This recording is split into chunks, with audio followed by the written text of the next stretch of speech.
see you, mate. Nice to see you. We're doing all right. You know, going through the motions. We're just delighted that that's the last game that we had to sit through before the big one on Wednesday. But how did you cope through that one? Well, actually, I wasn't going to come on the chat today, but I had to come on because Brian threw his toys out of the cot.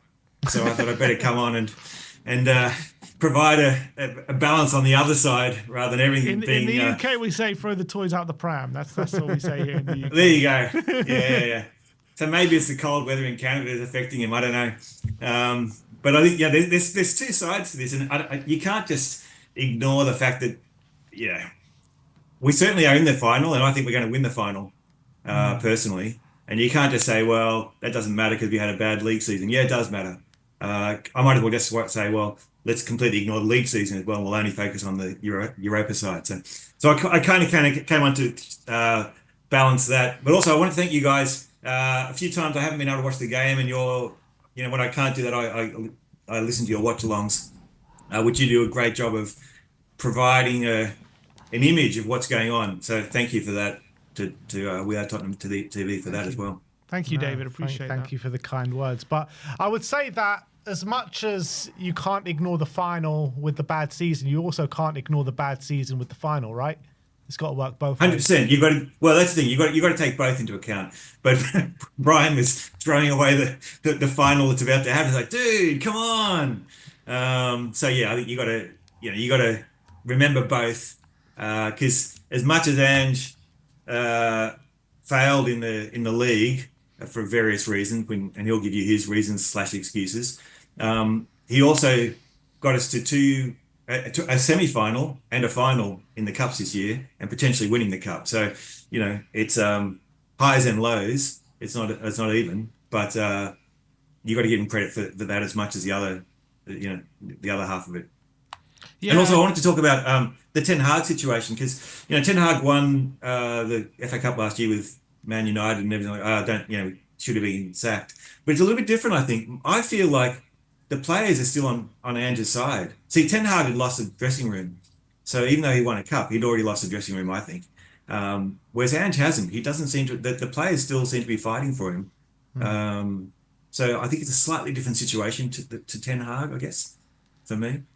But I guess you'd say the players are fighting for him, but it's still losing week in, week out in the Premier League. So, I mean... Yeah. I mean, yes. But it's worse when you're losing, because then they don't believe in the manager. I think they believe in the manager.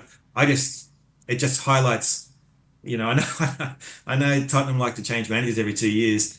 But the reality is our B team is not up to scratch. And the problem with when we win on Thursday at Australian time.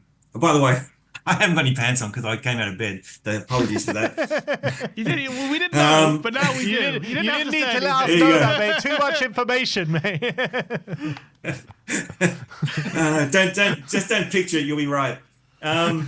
We didn't need to. We couldn't see. So yeah, when we win on Wednesday, I think that I lost my train of thought now. I threw myself off. I think we've all lost our train of thought, mate. Everyone in the comments as well. By the way, I was really happy to see Sonny. Don't stand up. Yeah, I won't. I was really happy to see Sonny out there today. He was looking sharp. I mean, his passes were off because he struggles sometimes with passing, but his speed was back. I think he's been struggling with his foot for a couple of months, and we just didn't know, because he was back up to speed again. So I was really happy with how he was playing, and I'm excited to see him play on Thursday morning here, which is great. And I think one of the things we don't talk about much is Johnson plays well with Son. Son needs Johnson, and Johnson needs Son. That's a good partnership. We don't have enough partnerships. See, Dom's a good player, but he hasn't found a partner to work with yet. I like his work rate, I like what he's doing, but he hasn't kind of found that link yet. Sonny and Johnson work really well together, and if one of them is off, we don't score as many goals. I do agree with that, because Sonny, he provides great delivery into the box, and Johnson is great at getting into those positions and putting the ball in the back of the net. But is that settled the team for you after seeing the game today? Sonny out on the left, who plays in the number 10? Yeah, I think you guys called it exactly right at the end of at the beginning of this match reaction, Dom.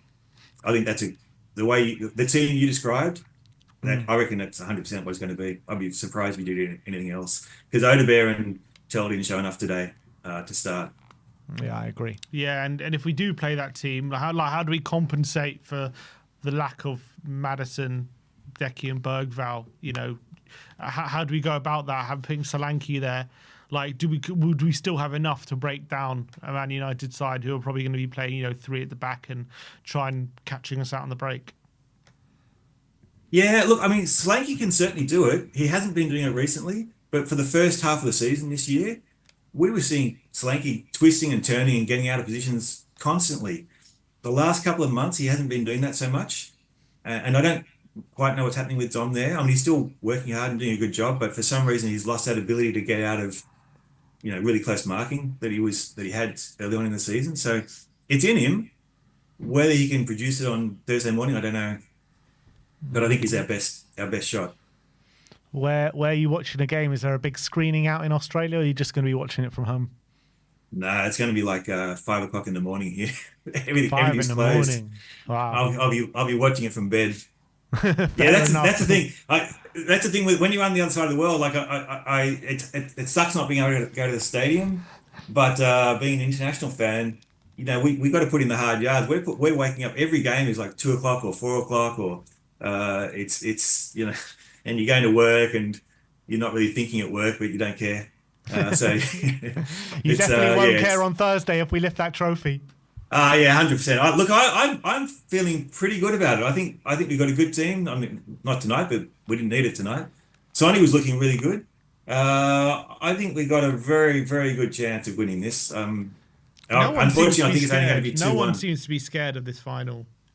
Brian, no, but I think it's going to be 2-1 because we do tend to let in goals, and we don't have the creativity that we normally have. So I think it's going to be tighter than I would have liked. But yeah. Look, Spurs can't let you do things without a heartache and without a panic and without a heart attack. So as long as we lift that trophy, that's all that matters at the end of the day. What's your score prediction? Yeah, 2-1, unfortunately. I'd like to say 3-0, but I think it's going to be 2-1. Look, there's nothing unfortunate. It's only unfortunate if you're saying it's 2-1 to Manchester United. No, 2-1 to us, but Vicky's going to let in a goal from a corner because we can't not do that. And then I think we can score 2 goals. So. All right. Big up, David. Thanks for calling in today, my friend. Yeah, thanks, boys.